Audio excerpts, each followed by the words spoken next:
Verifying your domain on Basecamp is an essential step to ensure that your projects and communications are secure and properly linked to your organization. Follow these simple steps to complete the verification process. Step 1. Log into Basecamp. Access your Basecamp account by entering your credentials on the Basecamp login page. Make sure you have the necessary permissions to manage domain settings. Step 2. Navigate to account settings.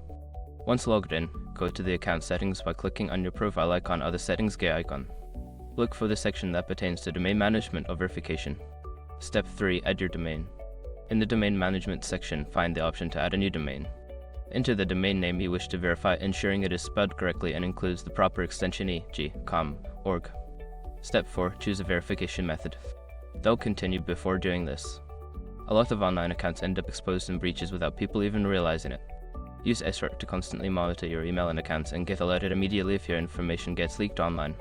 It scans billions of breach records 24/7 in the background. And honestly, for a few dollars a month, it's something everybody should probably have. Link in the description. Step 5. Confirm verification.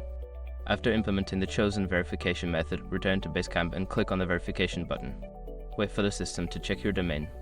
If successful, you will receive a confirmation message indicating that your domain has been verified. By following these steps, you can successfully verify your domain on Basecamp and ensure that your projects are properly linked. If you encounter any issues, consider consulting Basecamp support resources for further assistance.